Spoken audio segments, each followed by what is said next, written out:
Yeah, baby.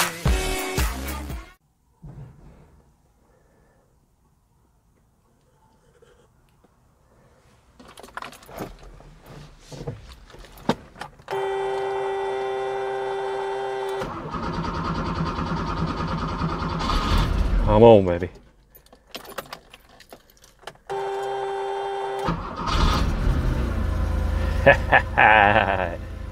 There we go.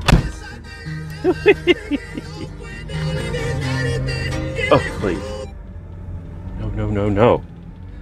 All right. The beast lives. This is driving the beautiful Porsche 1982 911 SC. It only took me about 2.5 hours to get it where I could drive it because the battery was low and I had to charge it for a long time. But it's going now. It seems like it's running pretty good. Oh, didn't want to go into second there. The transmission is pretty worn out on this car. Gonna really have to overhaul it soon. When I first did the cold startup, it smoked. It was really smoking. I mean, it was a lot of oil smoke. So there's a lot of oil getting in the cylinders when it sits, and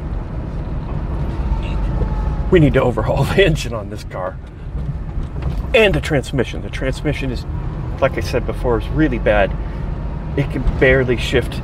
It just really doesn't want to shift gears, so that's okay. I love this car anyway, and I'm actually looking forward to driving it when it's been all overhauled and it's working all good. It won't go into gear. There we go.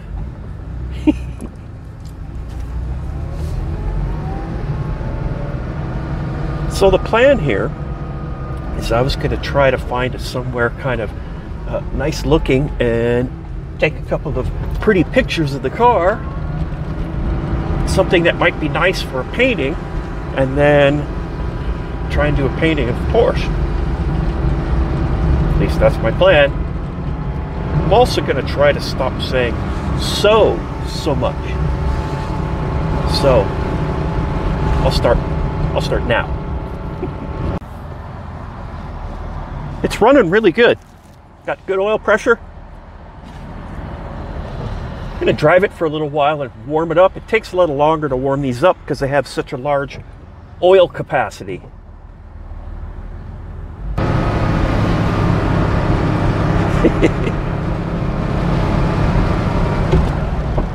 Ooh, third gear.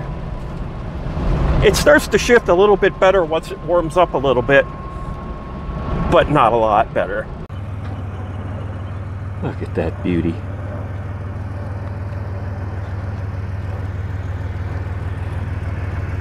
I left it running so it can continue to warm up. It's still smoking a little bit. That's all right. It's a beautiful car. So now I'm going to take some still photos that are pretty, or I don't know, I'll have to move around and see what they look like, and I want to get a couple that look good, and we'll go back and try to do a painting of one of them, of course, after I stop and have a taco. Okay, I think I got some good pictures. I'll have to see when we get back, decide which one I want. I'm in a big dirt parking lot. And there's nobody around. There's one car there, but I think they're off hiking. So I gotta kind of do a little burnout in the dirt. I kind of have to.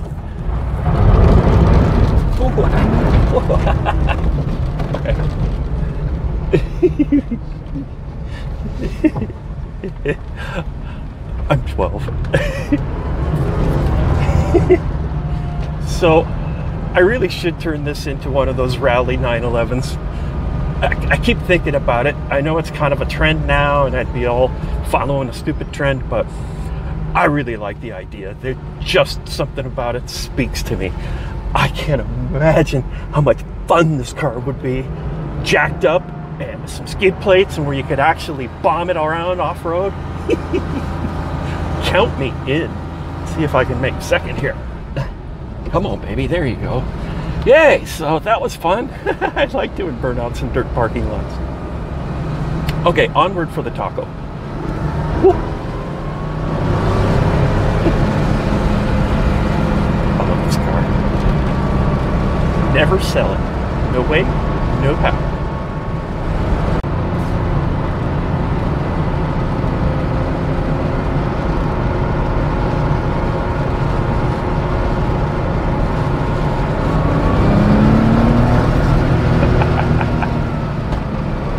It's still got a little bit of get up and go left. All the horses haven't abandoned the barn. Yeah, some guy just pulled into the parking lot here, and he wasn't even coming to eat. He didn't stay in the drive-thru. He just pulled in to holler at me if my car was for sale. Jeez. Look at the size of this parking spot. Imagine trying to fit in that with the big Ford truck. It would not be possible. Whew. Getting in and out of the car hurts me more than anything else. That's unfortunate. Porsche's running pretty good today. It's the kind of car that just puts a smile on your face. It's analog. There's no nannies on this car. No cruise control, no traction control, no anti-lock brakes. Nope. You know, I've told a couple of stories about crashing on motorcycles, and it seems to be amusing a couple people. So, I'll tell another good one. This is going back to that crazy Kawasaki 1000 I had, and a few of these stories I start out by specifying that it was black, and that's always because I'm going to mention the fact that because I got chased on it so often in my neighborhood that I would have to paint it a different color. Otherwise, every single time they would see me, they would just red light me. They'd see me, recognize me, and so it'd be black, and I get in a chase. And I lived fairly close to a big police headquarters, and a couple times they would chase me, and I just went straight to the police department, went right up to the driveway where they turn their cars in at the end of the day, and skid to a stop there and whoop, go the other way, just to kind of screw with them. So then after that, they'd get mad at me and they'd be hunting for me. Well, I had a black bike, so I took it into my garage and I painted it primer gray, and then I get chased on it in gray, and then I painted it Kawasaki Racing green. And I was kind of mad because Kawasaki came out with an Eddie Lawson replica bike that was racing green like 2 years later, and I thought they'd stolen my idea. Up until then, every green street bike from Kawasaki that I knew of was only dirt bikes. So I had a green Z1R 1000, and then I get chased on it green, and I painted another color. One of the days that I had it up at my dad's shop. Hi, Jim. Had it at Jim's shop, and he was making lacquer furniture. So I have the bike there. I take it all apart and I paint it. And this time, you know, every other time I would paint it, it was because I crashed it or I needed to change it for the police. And I would usually just do a really crappy job where I would just slap it on and I really didn't worry about it. It was more about just changing it. It wasn't about making it look that great. And this time I took my time and I made it absolutely perfect, gorgeous. I had gone back to the original paint scheme. I had even added all of the original pinstriping that it came with from the factory. And it was absolutely beautiful. The day I put it together, I was bringing it home. I lived in Burbank. I was going down the freeway, and in California, it's completely legal to split traffic. You're allowed to go, I think you can legally go 15 miles an hour faster than whatever the traffic flow is. Also, something about it is you can see the road in front of you when you're with traffic between, and you know, with cars, you can't see through that car in front of you. But if I'm on the dotted line, I can see the lane. I can see for a long ways up ahead. Much safer that way. It doesn't look like it to you guys in your cars, but it really is much safer for a motorcyclist to be on the dotted line. And also, you avoid a lot of oils and things like that that fall out of cars in the middle of the lane. I'm riding my bike back. It's really beautiful. It's finished. It's brand new. Paint job. I'm splitting traffic like normal. I'm just cutting across now to get to my off-ramp. It's where I get off to go home. And I fall in behind the car. Now I'm in the slow lane, and I fall in behind the car in front of me, getting ready to transition the lane, and the car in front of me straddles a big cinder block, a big block that they make block walls out of. Just appears out of nowhere right in front of me. Huh. Dirt bike instincts kick in. When I see something like that riding a dirt bike, gas it, man. Gas it when it throws the front wheel up. Hopefully your back wheel, you're up enough and you can jump over it with your back wheel. That's the only choice I had. This thing is going to kill me. I gas it, front wheel comes up. My plan might work. Back wheel hits this big giant brick, and the whole bike just goes woo, and it launched me.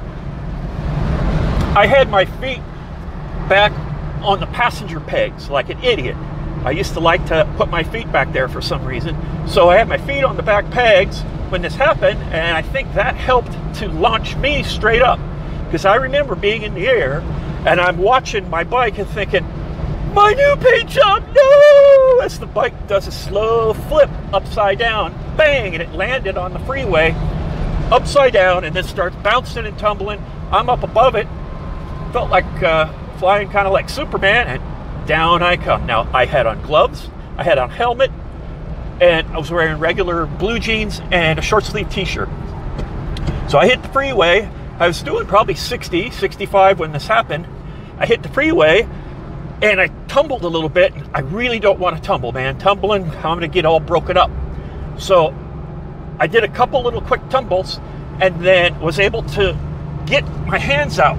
So I'm sliding backwards, and I had my hands out. And thankfully I had on leather gloves, and my hand kept popping, because it would catch stuff.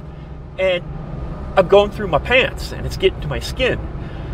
And I'm like, oh boy. And I found out that if I rolled over a little bit and slid on my wallet, it didn't hurt as much. Thank you, first gear. It didn't hurt as much. So I pretty much was finding my way to slide on my wallet. When I got home, that's jumping ahead too far. So bike comes to a stop, I slide to a stop just a little bit, and while I'm sliding backwards, I'm watching the car behind me. The car behind me is skidding like crazy, trying to keep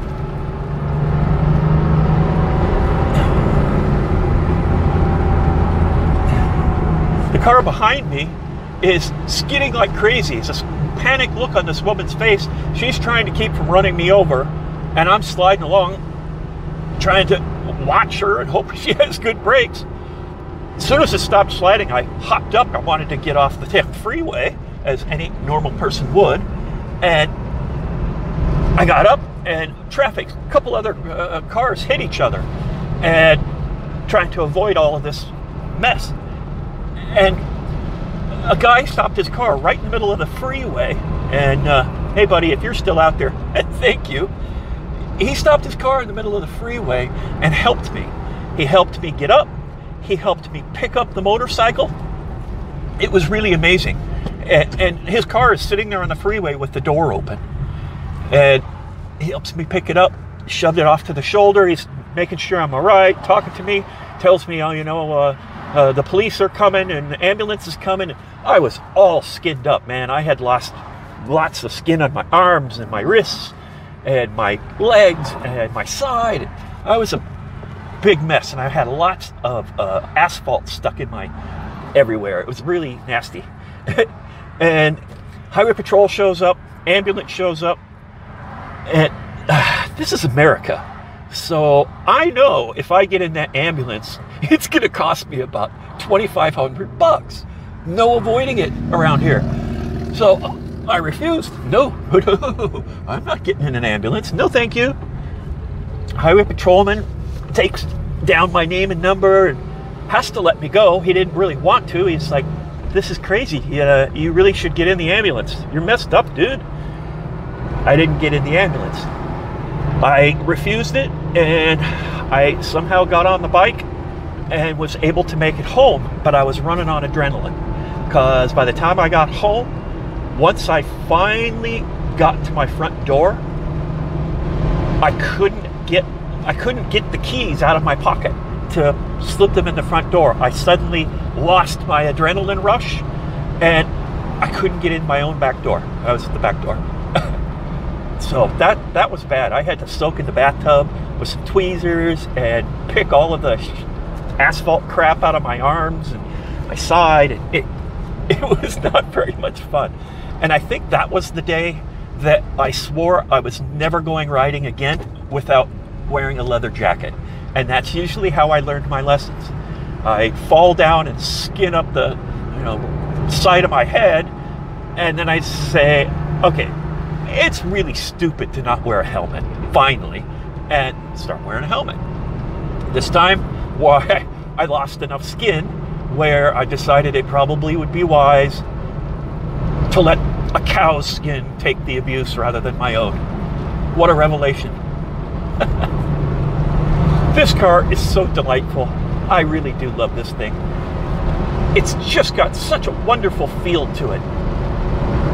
You can feel every single little thing on the pavement. If I go over where the white lines are, I can feel the white lines through this steering wheel. When you're cornering very hard, you can feel exactly what the tires are doing and when they're starting to skip around a little bit. One of the things these cars are known for, and it's not a very good thing, is snap oversteer, because the engine's in the back, all the weight's back there. So if you're really hot on it and you go into a corner and you do something wrong and shift the weight, the front end is really light. So if you do something wrong, all of a sudden your rear end will just take off on you and you'll be spinning. It's very terrifying. I found out about that characteristic with the old 930 that I used to have, a 1977 930. That car has a well-known reputation and is referred to by many as a widowmaker because of its terrible snap oversteer tendencies. If you don't know what you're doing with one of those things and try to push it, it will bite you. I spun one out, that one in particular, trying to do a fancy hot turn, and it was real wide streets and middle of the night, no one around, and I was just being me, and I swung wide and went to hit it real hard, and I wasn't that familiar with the car, and I was expecting it to behave like a V8 rear engine car, like a fool, and instead I got it to start to drift.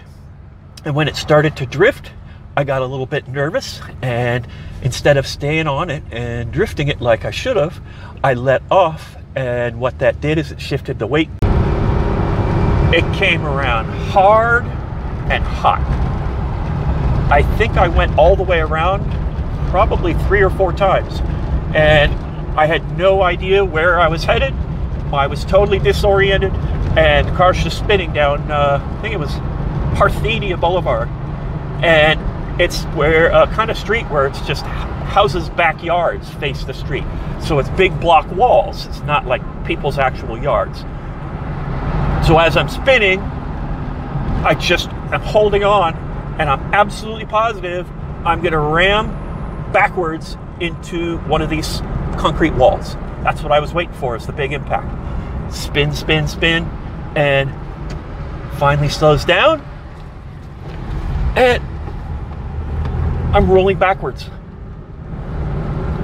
going about 10 or 15 miles an hour backwards down Parthenia after spinning 3 or 4 times, or however many times it went around.